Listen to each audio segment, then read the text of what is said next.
Hey everyone, welcome back to Movie Studio.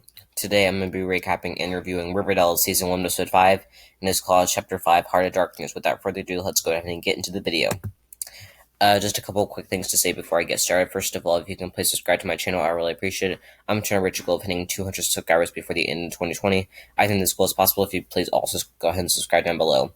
Also, if you please like this video, I will appreciate it because it shows that you guys like the type of videos that I'm doing. Also, if you can please follow me on the links below. They are Wimpy Studio Gang, where I do vlog with my friends, and those are a lot of fun just to vlog with, and scooters and all that kind of stuff. Please follow me on Patreon for as low as $1 a month, and you get early access to all my YouTube videos. You please follow me on Twitch, and you get access to some gaming videos every once in a while. And if you please follow me on Instagram, you get a lot of fun content on there, including challenges, Q&As, and more. Without further ado, let's go ahead and get into the Riverdale review. Okay, so a lot of stuff happened in this episode. That is why season 1 is my favorite season of Riverdale overall. So this episode focused on Jason's funeral, and pretty much this whole season focuses on Jason's death, the mystery of it. And this episode is the funeral, and this episode had some good story. I had a good story, and I liked that about it. But pretty much lies are being kept at Thornhill, and you gotta dig deep to find out what's under the blossom dirt. And I think this proved that Penelope and Clifford are very shady, and that they could be a possible Jason suspect. I think that kind of confirms it, and I'm glad that. I mean, it's not good, but like I don't know. I feel like they have a. They do not have a, Cheryl does not have a good relationship with her parents because they blame her for Jason's death. I'd love to see that tension play out on screen. I'm just excited to see what the big reveal is because that's a lot of fun to find out. Um, Veronica does make an unlikely friendship with Cheryl, and I like the storyline actually. It's probably one of my favorite storylines in this episode because I like seeing friendships build, not relationships build. I found out that Veronica and Cheryl actually have a lot in common. They're both kind of like the mean girls that they're at school, and Veronica has definitely gotten a little bit better. Cheryl is still not really. Cheryl's also dealing with her brother's death, and I think that that's something they can connect with because Veronica's dealing with her dad not being there. Cheryl's dealing with her brother not being there. So I think that I'm glad that they had that relationship to connect with because I think that the actresses have good chemistry with each other, so that's fun to see. And I'll be excited to see where their friendship goes in the future because I think Veronica is a good friend. I also want to talk about Archie and music and football because this was a second bigger storyline in the episode. So, see, I kind of miss the whole music and football with Archie because, I don't know, I like to see that side of him. I like to see that he's interested in both things because season 1's the only season where we really get that. So, after Miss Grundy left, he gets presented with a new music opportunity with the help of fellow Pussycat Valerie, and his name's Mr. Costello. I think Costello is the person who offers him something, but he thinks that Archie's not good enough for this music class. He just doesn't have the dedication. He thinks that Grundy took it easy on him, which is true considering Archie and Miss Grundy were in a relationship together. Not good. But again, Miss Grundy does get presented with a new music opportunity. Not Miss Grundy, Archie. And Valerie strives out to help him, and there's definitely some sort of romance blooming there. So that'll be fun. As far as football goes, we really don't get to see much of football, but he gets the opportunity to be team captain if he wanted to on the team. And pretty much, it's either to Archie or Reggie. He lets Reggie have it because he wants to focus on music more, but also because he's willing to lose something, and I like that about him. It shows that Archie is pretty brave, and I like to see that. I like to see that character personality of him because I do really like Archie. I think that he's a really good character in the first season, and I think that he's a lot of fun to be around. I love to see him do construction work. I love to see him getting to music, and I think it's a lot of fun.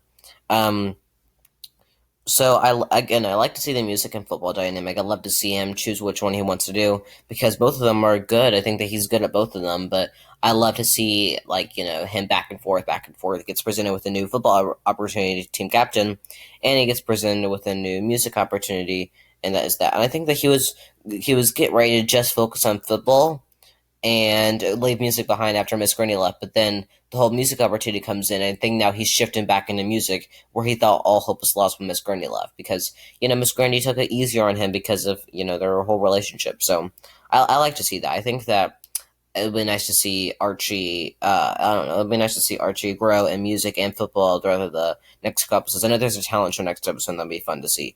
Anyways, let's go ahead and talk about the Betty and Jughead investigation storyline. Ever since episode 3, they've been investigating each of them, and I love to see they're investigating, and I'll be excited to see where their relationship goes in the future. So pretty much Betty continues investigating Jason's death and finds out Jason and Polly were engaged. And it definitely seems like they're going to be introducing Polly next episode because the episode ended off with Jughead saying that they need to talk to Polly. So I think that next episode is going to be the big reveal of that. But I mean, I'm glad that they mentioned this because I think it's another big mile point for why the Coopers and the Blossoms hate each other. And I think that in a couple episodes we get the full backstory of Jason and Polly, and that'll be fun. There's also a little small. Hal did steal with Sheriff Keller's murder board. Besides that, Hermione gets a snake from the Serpents and turns to Fred for help. We definitely seem like the Southside Serpents are. I don't know. They're definitely being more active, even though we're not really getting much of them. So that'll be interesting to see. Anyways, let's go ahead and talk about my awards for the episode. Okay, so my favorite moment is Veronica and Cheryl being friends. I love them as friends. I think that, again, the actresses have a good chemistry with each other, and I would love to see that relationship play out in the future. My most shocking moment is probably the snake in the box, mainly because I was not expecting a snake to just randomly come out.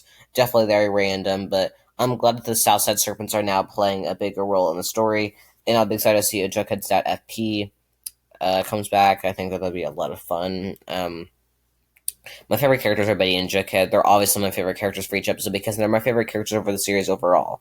And I didn't mind Veronica and Cheryl. I'm typically not fans of their characters, but this episode, Cheryl really grew as a character and Veronica grew as a character. And I love that. Sure, Cheryl might continue being annoying in the future, but this episode really was a turning point for Cheryl. And next season, we get another one of those. But this is like her first shot at redemption, and Veronica can help her. They have something to relate to, and I love that.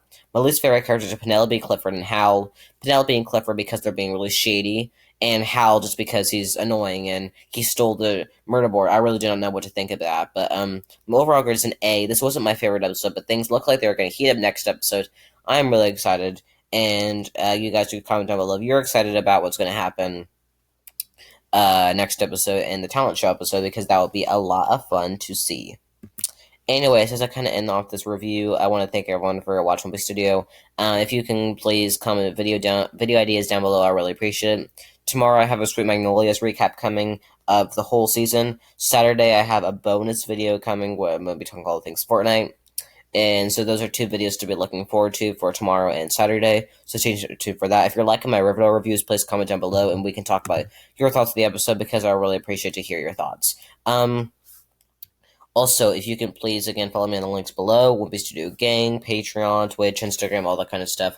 I would really appreciate to get all of the support I can get through, not quarantine, just the coronavirus overall, because I'd like to have some support and school's coming up soon.